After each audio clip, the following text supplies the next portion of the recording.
We are all aware of the discouragement of people no longer coming to our churches. The question is, are we doing things that is causing that to happen? And so today on Practical Church Planting, we're going to share with you 6 reasons why people will stop coming to your church.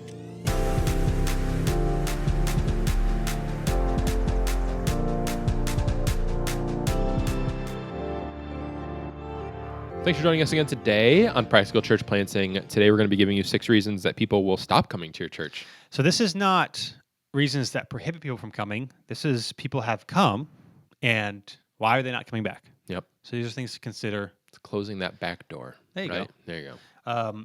Things to consider that all of us, everyone in ministry, can be guilty of if we're not thinking through how we do it. Now, some of this might seem unspiritual, but it's just the reality of the situation of why people say they stop coming to churches. And so we just got to address it, do what we can to try to avoid it. Yep, So exactly. here we go. 6 reasons people will stop coming to your church and our church if we're not careful. And every church. Yep. Number 1, this one is one of the bigger ones, and that is that preaching is not engaging. Now, we talk about here too, particularly if you're a church plant, that the preaching is not the number one reason that people will come to your church, which hopefully is an encouragement to you, especially if you're newer, you haven't preached a lot, that you're not going to be. So a lot of times church planters you get very intimidated thinking about the people in your town that are much better preachers than you. Yeah. And they're always going to be better preachers than you.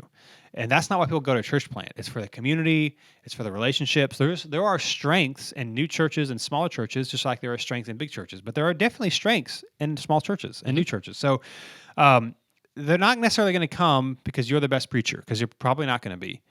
But they will stop coming if the preaching is boring and disengaging. People just will. And there's a lot of factors that can come of this. It could be you preach way too long, which we talk about a lot. You don't take time for illustrations and stories. You kind of treat preaching like and maybe people have different convictions, so maybe this is just ours. You you approach preaching like a lecture. And not something to engage people's hearts, but just let me tell you all these interesting things about the Bible, and that people fall asleep because it's fine, but you can't tell everyone all the interesting things that you read because you care about it, the average person doesn't. So you've got to pick what's worth saying, what's not. You have maybe way too many points or application points, or we talk about often here, if you just start preaching and say open your Bibles and you just start reading and you haven't given people a reason to listen to you. Now, the hard thing about that is some really good communicators do that. Yep. They just say, hey, open your Bibles. Exactly. Well, they are great communicators, and they can do that. Especially if you're a new church or you're a new pastor at a church that existed. If you don't have, and it takes years to do this, not just 6 months. If you don't have the connection or maybe the trust from the congregation where you could just say, hey, do this, people do this, and they'll listen to you because they know. People do I want to listen to you? Are you any good? Are you engaging? Yep. And so, preaching too long, being boring, never using stories and illustrations. And stories and illustrations are not just gimmicky or for fun. A, they paint a picture so people can actually internalize what you're saying. But B, one of the biggest things that people miss out on, in my opinion, when it comes to preaching and stories, is it does 2 things. One, it gives people a mind break. So if you just, a bunch of information dump, even if it's really interesting, after a while, it's people just their eyes start to glaze over. It's just a lot of information. It's just human nature. And 2, it allows people who have disengaged to re-engage, because every time you tell a story, people are interested in that. And so if you start telling a story, and everybody at some point will disengage from your sermon too. Everybody, even your wife, even your friend who's there excited for you, even your it's very rare that somebody's staring at you for 30, 40 minutes and not at some point thought of something else. Yeah. So stories are a way to invite people back in and get them connected. And so if the preaching is just not good, then that's going to be a problem. And what I have found is, yes, certain people have different natural abilities and giftings. But in my opinion, the biggest reason preaching isn't good is because it's not intentionally developed. You just assume I'm going to preach more and I'm going to get better. But you don't read books, you don't watch yourself, you don't figure out how to tell better jokes, not to be funny. You should still be yourself, but how to use humor to effectively communicate, and how to use stories and when to put them. And again, some of this just takes time and repetition. But if preaching is not engaging, people will stop coming. Yeah, it is kind of a funny way to put it, because preaching in the vast majority of cases will not get anybody to come, but it can cause people I would say not it to. would get people to come, but not In the beginning, I don't think I think it helps, but it's not going to be the number one reason. That's what I'm saying. It's and people aren't staying solely for the Yeah. preaching. And it's not the number one reason. It's not the only reason. I guess maybe is the way to put it. It's not the only reason someone's going to stay, but it could be the only reason that someone would leave. Like some of these other things could be okay, but this might be something that pushes somebody. And like it's kind of weird. Obviously, when we talk about good preaching versus bad preaching, obviously there's a spiritual aspect to it too. Yeah. Like obviously the Lord can work even through our terrible communication. But I think it is our responsibility to be getting better. And so it's not saying that from day one you have to have everything figured out or else you shouldn't plant a church. But it is saying over time you should be developing. Everyone has things that they're stronger at and weaker at, whether your thing is having trouble engaging people or having trouble with illustrations or having trouble with all kinds of different things. It's figuring out what that issue is with you and how you can improve on it. Yeah. And it's not in a case of I have this preacher I look up to and I need to get to their level or get to the point where I'm matching somebody else. But I think preaching is important. Yep. I think we'd agree.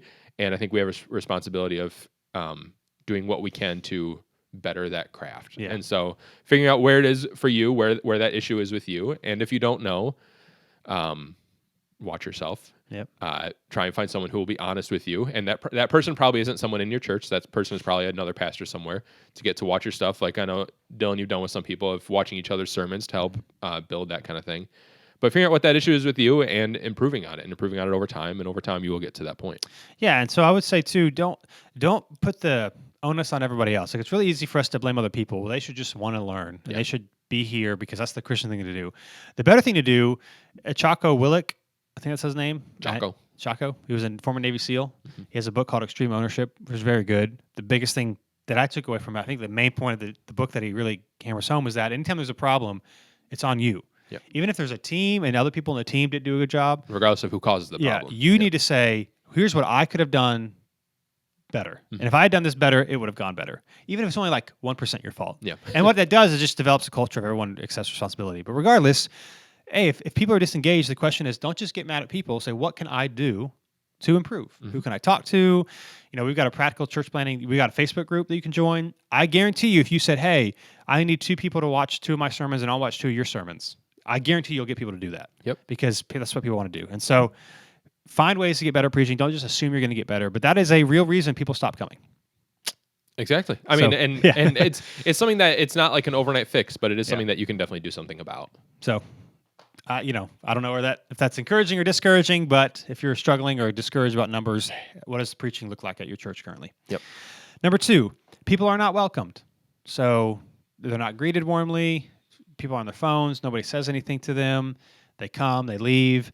And here's the thing. This is hard and it's uncomfortable, but you can't assume that just because people are Christians and you have a greeter that they're going to engage people that are new or they're going to be friendly. Like this does take some training and expectations. Yep. As we've said in other episodes, it's not like the most loving and energetic and welcoming people all go to these churches and all of the non-welcoming people go to this church. Yep. Like, why is it that some churches do this well and others don't? Well, they've got people that are leading it well and they take it seriously.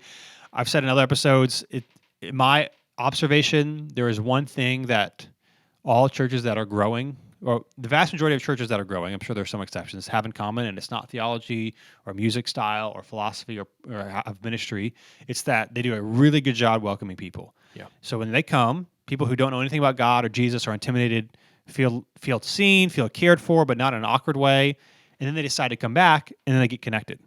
And so if people don't feel welcomed, if you don't have a process of that, you're going to struggle. So you got to figure out, hey, how can we train people? What does it look like to create an environment and a culture where people are welcomed so that when new people come, they'll want to stay? It's funny. A number of years ago, long before New City and before we moved to North Carolina, my wife and I, early in our marriage, we were looking for a new church, and we had grown up in a very contemporary church, and we were trying to find something, maybe try something a little more traditional, and we visited this church that was like essentially in our backyard, and from the moment we walked in, the only thing I remember about the church was that not a single person said anything to us, and it was very clear they don't get a lot of new people. Like it was it wasn't tiny, but it was a little bit of a smaller church, and but from like we walked in, clearly we were some of the younger ones, and we hadn't been there before, but not a single person like gave us a second glance. And I grew up in church. I know like it's not gonna, you're not gonna hurt my feelings. Like I get mistakes happen, but here we are, however many years later, 7, 8 years later, probably, And that's the only thing I remember about them is that we walked in, stayed the whole time, left, and came early and left a little bit late. Like we didn't come in at the last minute, and not a single person said anything, which isn't obviously the memory that I'm sure that church wants to leave in people's minds. So the thing about this is, this isn't going to happen on accident, and this isn't going to happen with like generalities of just saying we want greeters and we want to make sure you're at the door and make sure you make people feel welcome, because different personalities welcome means different things. So it needs to be like. It needs to be. This is like one of the cases where it needs to be micromanaged over time. It needs to be holding people's hands of, this is the place you stand, and this is what you say to people if they need help with that, and this is when it's okay to leave this place and when it's not, and like these kind of things where it seems like you're kind of overdoing it maybe at first, but this is what will help build that culture going forward, and it'll help people kind of get an understanding of it. And for them, at least in my experience, for the most part, people want to be told what to do. People want to know. People want clear expectations. If you kind of give generalities of make sure people feel welcome, and then that's not happening, it's on you because you didn't explain what that actually means, and that honestly means just kind of, it means nothing. And so give people very clear expectations of, this is exactly what I expect of this position, and the vast majority of people will rise to it if they're clear on what is expected of them. Yeah. The good news is, I mean, to do this really well and have like volunteers or serve team members trained, it does take work. But the good news is, even doing this average is not as hard as you think. And average is probably above average, because a lot of churches, like your example, this is a perfect example of it. So you illustrated my point greatly. Just saying hi to people makes all the difference in the world. Like if you train, one of the things you do is you tell your people that are serving, it doesn't matter who you're talking to, especially if you're serving, if someone walks by, you say hi. You don't have to talk to them or start a new conversation. You don't have to ignore the person you're talking to, but just say hi. And how much of a difference would it make if 2 or 3 people just said hi and welcomed you when you came in? You weren't necessarily looking to talk to somebody. And so one of the things, just a practical thing that I do, and maybe it felt weird in the beginning, but I just don't think about it now because I just do it, is if I typically, like before or after the service, I'm like in the lobby or near the front door of the church, because whatever, the front door is not too far from the auditorium. I will always say hi or wave to people that are walking by. Always. Even if I'm in a conversation, I'll stop. I won't leave the conversation, but even if I'm talking, like I'll just say hi, I'll wave to somebody, particularly if they're new. I always make sure just to say hi, because I can't just like leave the conversation. But the person you're talking to, they get it. I mean, they're not offended, especially if you're on staff. They kind of assume you're supposed to say hi to people. But even that, just having 2 or 3 people welcome someone and say, hey, glad to see you, as they're walking in, even if they go and sit down and they don't talk to anybody else, even feeling like, oh, they knew that I walked into the building, can make a big difference. Now, you want to have hopefully more than just somebody saying hi to them, but that's an easy thing to do, is that if you're serving, you always say hi to everybody that walks through, even if you're talking to somebody. Just take a second, make people feel seen. And that's a really good point, especially if you're watching this as a pastor. This is a really easy thing for you to model that other people will notice, like that people that are serving will notice. Because, I mean, none of us are in the position where we're too big to be out before and after service, like you don't. And even if your church is big, you are not too big for that. That's what I'm saying. You're not like none of us are celebrity pastors where people are just gonna be like mobbing us. Like, let's be real. And so like you should be out, and your people, obviously a brand new person, when they walk in, they're not gonna know you're the pastor necessarily unless they've looked you up. But your people that are serving will see that you actually take this seriously. Even if you have someone else running hospitality, someone else kind of training people, if they see that even though obviously you have other responsibilities on Sunday morning, you have things that you got to think about. But if you're still taking the time to be out there meeting people, saying hi to people, it'll show them that you, as the pastor, and which equals the church, views this as important, and you're willing to take time out to do it. Yeah, I just think too, even if your church is really big, you should still be out there, because you can only talk to a few people at a time anyway, and talk to who you can. In our space, we don't really have a green room, so we have a place, like we have 2 services, so like the band will come for one of the services, they'll come in the room we are right now, but it's not connected to the stage. And there's a larger church in our network where we do the assessments, that we help out in, and they have a green room, and they have these list of rules. I have it on a picture on my phone. It is awesome. It basically says you're not allowed to hang out in the green room until I forget what it says, but there's like a time limit you're allowed to be here. They have multiple services, like you must sit in a service. And like they have these this is not a place for you to go and hide and be by yourself. You should be out with people. And I just think that was really cool. And so, yeah, that is good. People are not welcomed. There's a lot more you could say about that, but that's the reason people stop coming. Number 3, people are not followed up with. So our last episode, we talked about how a common mistake that churches make is thinking free is cheaper than paying money. This is one of those places that you should invest, I think, my opinion, and a automated follow-up process. Now, it's not to say there can't be a human touch involved. Like if you get people's addresses, part of that could be writing a letter. If that's fine, but you need to make it to where nobody that gives you their information, if somebody fills out a Connect card, you've got to follow up with them. Yeah. And in my opinion, one email is not enough. There needs to be multiple touch points. And so for us, we use text in church. They get a series of texts and emails over a couple of weeks. And then also if somebody, we say this too, if somebody checks a specific thing about information that they want, we also personally follow up with them with that information, but they still get our normal follow-up process the other way.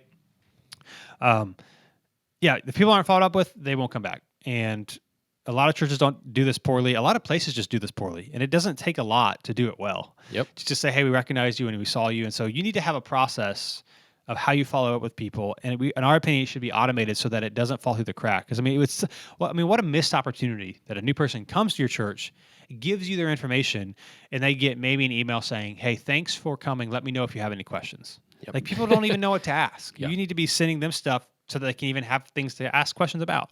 So if they're not followed up with, the chance of them coming back is a lot less. I think there's I go here, I work here. I think there's things that we do well, but I think this is one of the things that we do better than most is our follow-up process. And the reason is put some work in up front, and now it takes very little work to maintain.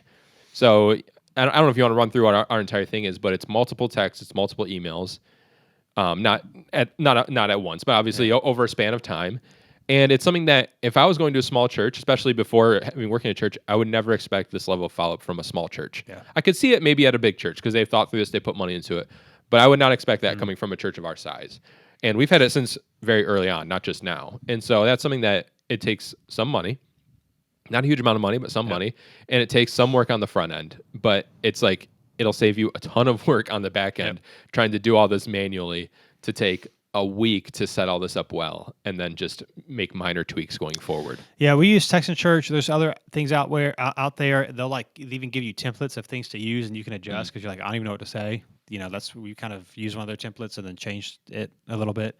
But if people are not followed up with, they're not going to come back. And of course, we got episodes. We talked about this recently as well about the Connect card and how to get more Connect cards. I think we have a specific. Did we do a specific one on that, or we just talked about it a bunch? I don't remember. Anyway, go back and listen to some episodes. Because there's things you can do to actually get a Connect card. And then so you can follow up with them. But if people are followed up with, or they're followed up with poorly, they won't come back. Exactly. Number 4, this one might sound the most unspiritual, but it's just true. There's no energy in your service. If your service feels dead, then people they'll just disengage. They'll feel awkward. And the good news is there are things that you can do to help make energy happen so that people are excited to be there. And there's think about it this way. Let's say you have 30 people coming to an event. 30 people is not a lot or a little. It's just 30 people. It all depends on how big the room is, what's going on. So if you have 30 people in your house, that is rocking out. I mean, that's amazing. If you've got 30 people in a 150 seat auditorium, it feels awful. And so part of this is creating environments where people are, especially coming out of COVID. So, hopefully people are used to, people are used to being around people because they go to everything now. Yeah, by this point, for sure. So I would just make me think of a friend of mine who still has said that they are not going anywhere in person. So they won't go to church, but they are, I saw, whatever. They posted on Facebook this week that they want tickets to the Atlanta Braves World Series game. I'm like, bro, 40,000 people screaming, and you're sitting. Yes, it's technically outside, but you're sitting on top of each other. But you won't go to whatever. All that to say, people are fine. So what we've done in the past, what we do now, because we're at 2 services, we actually have less chairs out than we could put out. So it makes people not be able to be as spread out as we were before. We've done things in the past. We don't do it here just because we have more chairs and the space doesn't work as well. But our previous space, we would actually drop chairs. So we would put fewer out so that people, when they came, they'd have to sit closer together. And we just add a couple of rows. But there's things to do to get people closer together. Again, if your preaching is boring, if your music's awkward, that's going to hurt. But if there's nothing in the environment when you're there that says, oh, this is a good place to be, people are a lot less likely to come.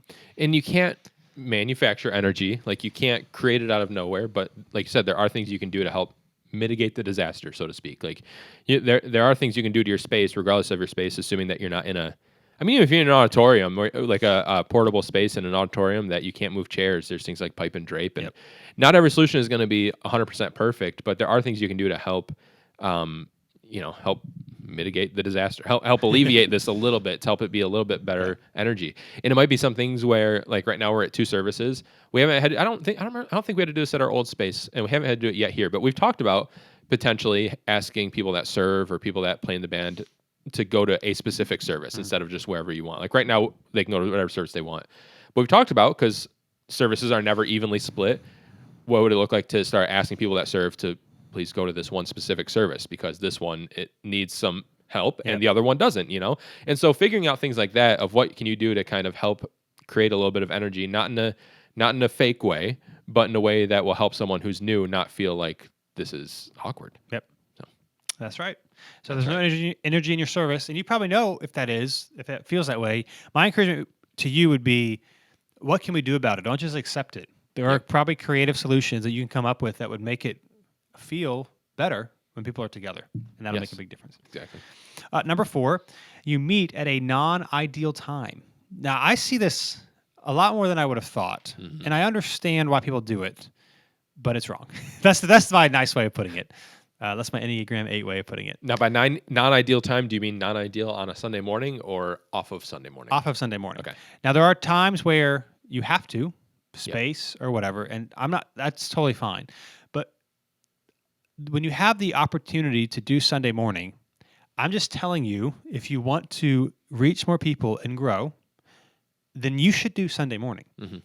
I have yet, and I'm sure there's exceptions, but I have yet to see this go well. Yep. And I get it. There's like this thought of like, well, I want to go to a non-traditional time that people go to. Or first of all, even if you're not a church Christian person, like you kind of know, like Sunday morning is when you go. Church time, yeah. Also, for many of us, I think we would rather do something in the morning and have our afternoon free than have to know where I have to be somewhere in the afternoon and kind of plan my day around it. Because you have to be more scheduled if you know you have to be somewhere in the afternoon. Whereas if you know you're going to be in the morning, the afternoon can be whatever it is. Yep.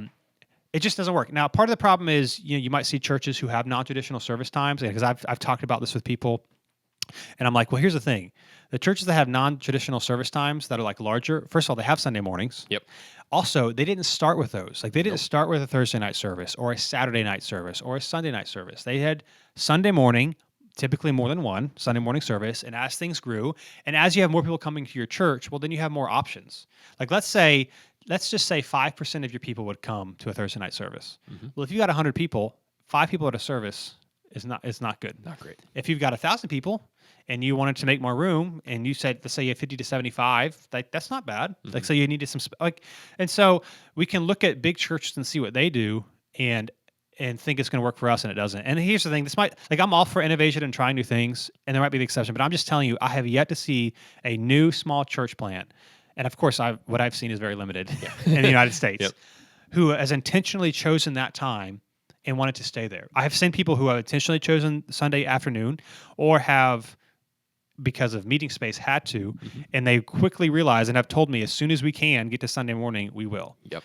And so the percentage of people that you are going to meet or to reach is Sunday morning. Even with all the extracurricular activities people have, Sunday morning is better than Saturday night, and it's better than Sunday night. And it's like what I would say is not even close. And so I get the idea. And if you're convicted to do it, you should do it. We always say practical church planning. These are just tips and advice, but you've got to do what you think God's leading you to do.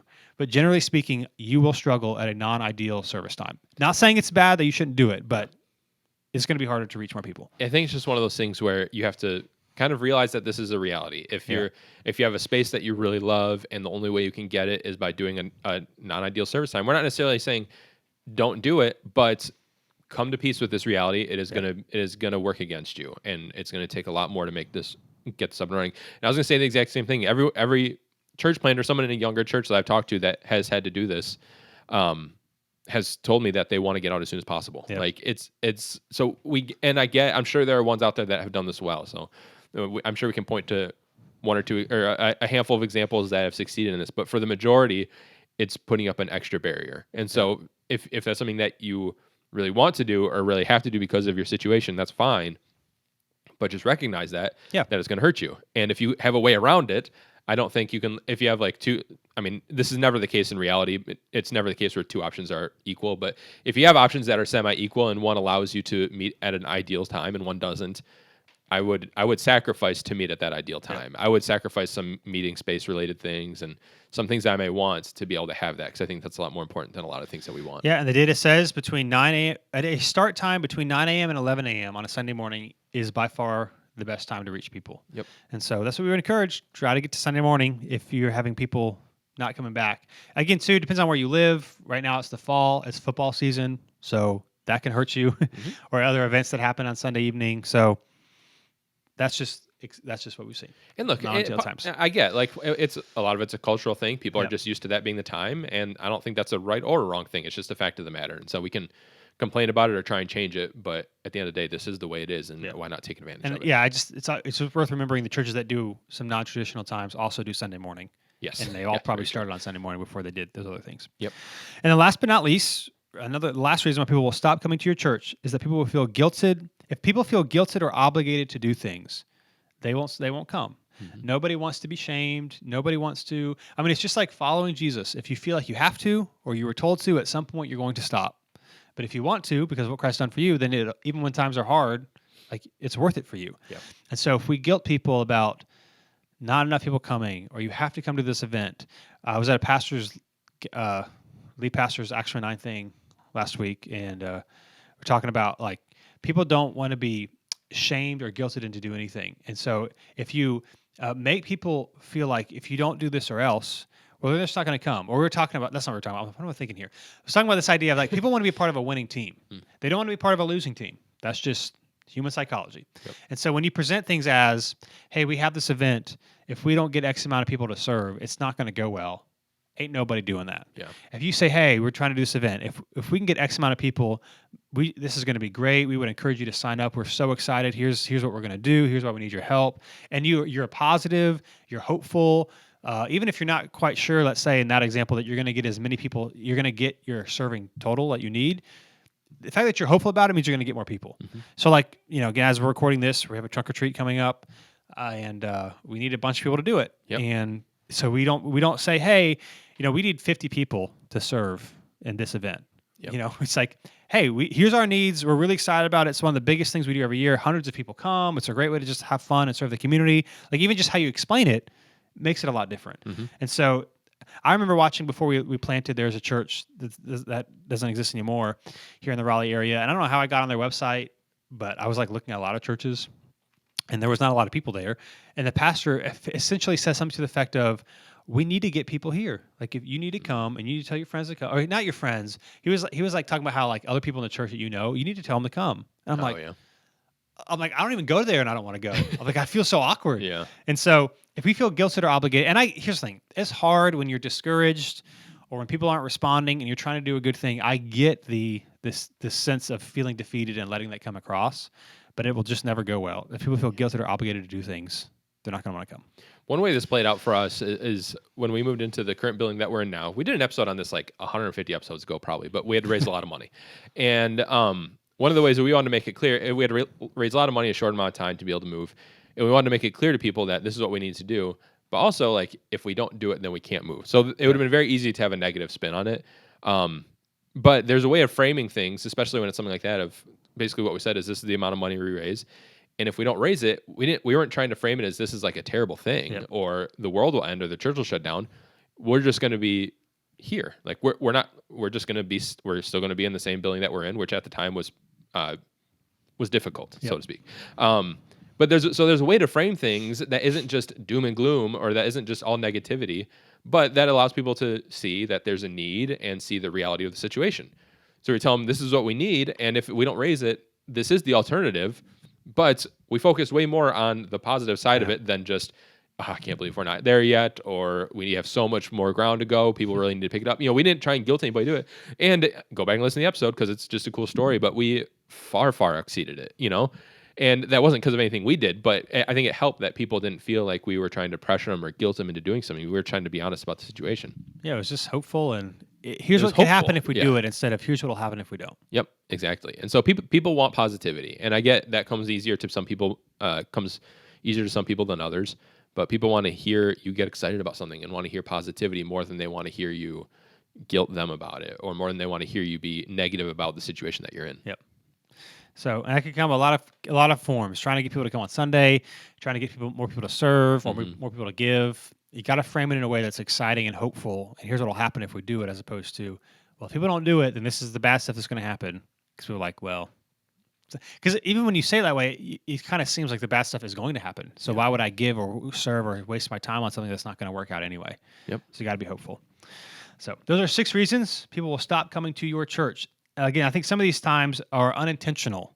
So we just got to be intentional about working through them to make sure people feel welcome and want to come back. And if you found this episode helpful, on Facebook, Practical Church Planning, there's a group. You should join it. Exactly. We also do a weekly newsletter on Thursdays, practicalplanning.com/email if you want to get on that. And thanks for listening. We'll be with you next week on Practical Church Planting.